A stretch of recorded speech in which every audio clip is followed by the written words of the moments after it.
If someone's anxious about something, what you do is and it's getting in their way,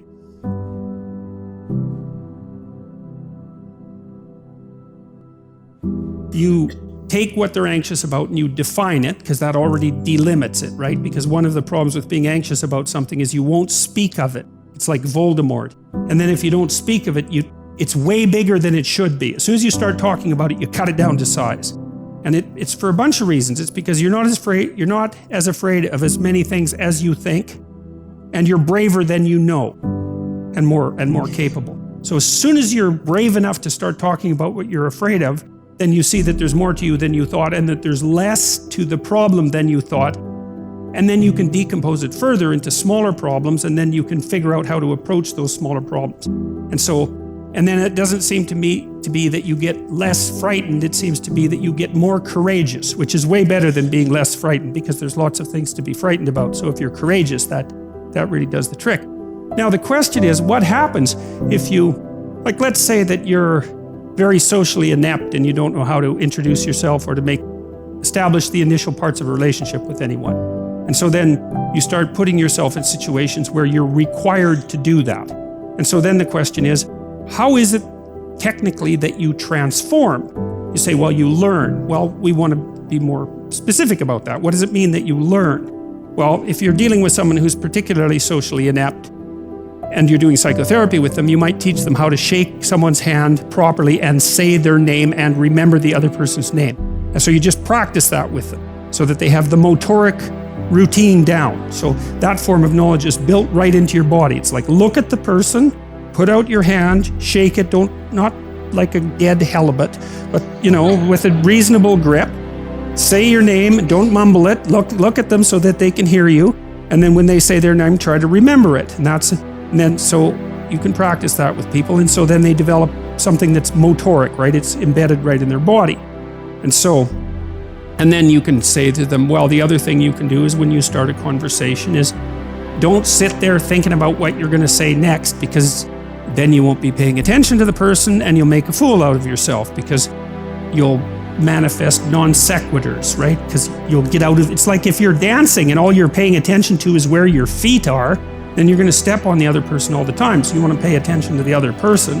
And then whatever automatized social knowledge you have will come to the forefront. So it's a good thing to know if you're socially anxious, right? If you're socially anxious, one of the things you should do is pay way more attention to the person you're talking to rather than less. And you should pay as little attention as possible to yourself. So if you feel yourself falling in because you're anxious, then what you do is you push your attention out and pay attention to the person, because to the degree that you've been socialized, then all your automatic responses will kick in. But anyway, so you go out into the social world and you learn to shake someone's hand, and you learn how to listen to them and ask them questions, because that's the next thing, because people you can't just ask them random questions, obviously, but if they start talking to you and you don't understand something about what they're saying, or maybe something they said is interesting and you ask them a question, they're pretty damn happy about that, because it means you're actually paying attention to them, and people actually love to be paid attention to because it hardly ever happens. So they really, really like it. And so what's happening? Well, first of all, you're mastering the automated motor movements, right? Where to point your eyes, where to put your hands, how to move your lips, like really embodied knowledge. It's a special kind of memory, and you're practicing that. So that's building new skills for you. And then by listening to the person and watching yourself interact, you're also generating new abstract information that enables you to conceptualize the world in a different way. So if you go out and talk to 10 different people or 50 different people, then you get to listen to what those 50 people said. You get to watch how they express themselves, and you gather a corpus of knowledge that changes the way you perceive, that broadens you as a social agent. Okay, so that's two forms of knowledge. But then there's a third one, which is really interesting, which is that, you have a lot of biological potential.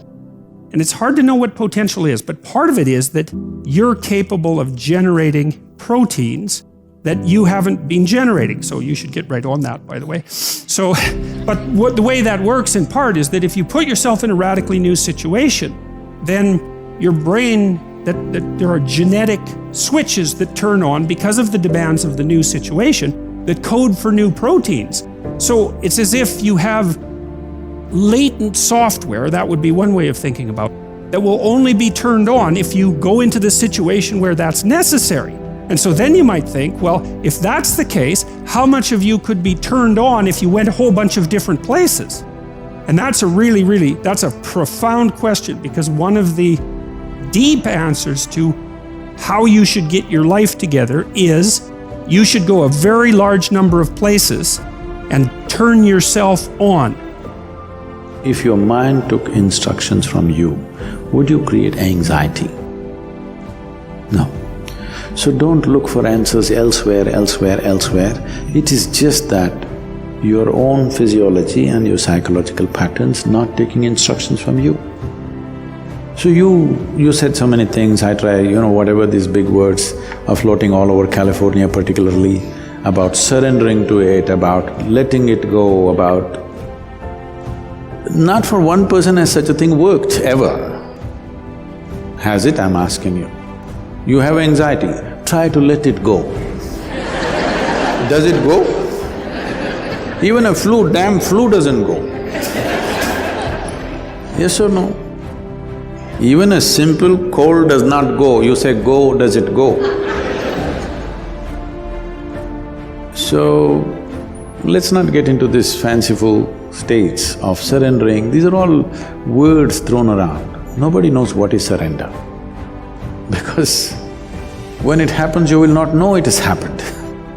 You can't do it, I surrendered. How's that possible? So, leaving those things, essentially, as I said, you have not read the user's manual of how this works. We need to pay attention to this. The system is made in such a way, if you hold your hand like this, it'll work one way. If you do like this, it'll work another way. If you do like that, it'll work another way. It's a phenomenal process. If it was a simple thing, we could have just beaten it into shape with hammer and anvil, okay? It's too sophisticated. It's a phenomenally complex machine. One needs to pay a certain level of attention to be able to use it for what it is designed for. Otherwise, it'll get itself messed up. Now, there may be many factors, there may be genetic factors, there may be sociological factors, there may be growing up issues, various things. But do not ascribe your problems to any of those things. The important thing is just this: you are not able to have your mind the way you want it. That's the only problem you have, isn't it? The moment you ascribe it, I am like this because my father was like that, I am like this because my grandfather's genetics were not okay, you're finished. Because we can't change those guys now. You can't choose a different father or a different grandfather now, it's over. But you can transform this. You must understand, still it doesn't matter you have anxiety disorder. Still, if you put a piece of carrot, there is an intelligence here which can transform a carrot into a human being. That means every day a new body is being manufactured within you, isn't it? In parts, a new human being is manufactured every day. When the very source of creation is functioning within you and a new human being is constantly being created, if you take little charge of that, you can create an entire new physiological and psychological process. This happened to us some time ago. Last year, we were trekking in Tibet. I was in a tent. I was doing some work and another person was cutting an apple. One of these porcelain knives these days.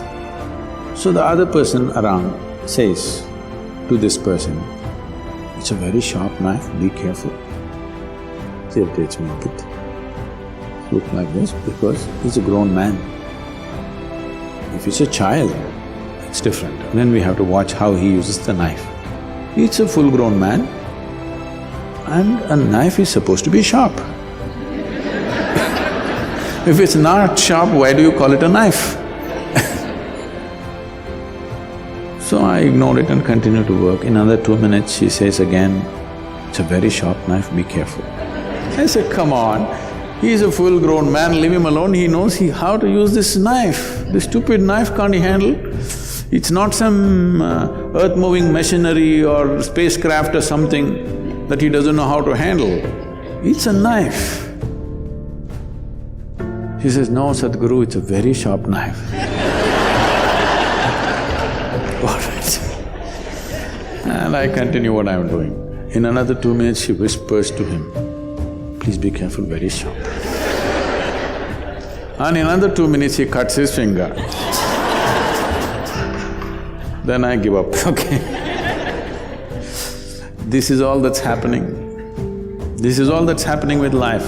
You have an intellect for which you don't have a stable enough platform. So you have a very sharp knife, the sharper it is, the more you cut yourself. So we don't have to blunt the knife, we just have to have a steady hand, isn't it? Nothing has been done about that. People are trying to blunt the knife with all these sedatives and nonsense. What you take is to blunt the knife. Blunting the knife is not the answer, because if you lower the possibilities of who you are, everything will be okay. If you remove half of your brain, you will be quite peaceful. Because it takes some brain to cause anxiety. If we really remove half of your brain, you will be quite peaceful and you may even be happy, actually. Nothing bothers you, all right? But that's not what we're looking for. What a human being is looking for is to become limitless in some way. And if this has to happen, you have to create a steady platform. Knife need not be taken away, knife need not be blunted. Only thing is, hand needs to be steadied, isn't it? You know, I've heard a lot of experts say that fear isn't real. That is such a bunch of baloney. Fear is so real. In fact, there are probably things that you're afraid of doing right now in your life, in your relationships, at work. And the fact that you're afraid, that's robbing you of all of the experiences that you want to have in your life. I mean, if you're afraid to fly, that's going to limit your ability to travel and see the world or go visit friends. If you're afraid of public speaking, that's going to really limit your ability to express yourself and share your ideas. If you're afraid of talking to your boss or asking for a raise, that directly impacts how much money you make. Or what if you are dreaming of starting a business, or you've already started a new business, but you're afraid to talk to people and you're afraid to share your business with people? I mean, fear is something that stops us all. And that's why I'm here to talk to you, because it doesn't have to.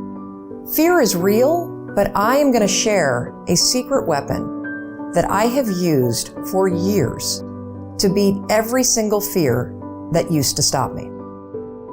Here's what you're going to do. You're going to use a strategy, the same one that I use, that has helped me beat every single fear and turned me into somebody that is terrific when it comes to a high-stress situation. This is how you do it. You're going to use my 5-second rule in combination with what I call an anchor thought, and that is going to reframe what your mind is doing, so that your mind goes from feeling agitation and making you afraid to reframing it from agitation to excitement. It works like magic.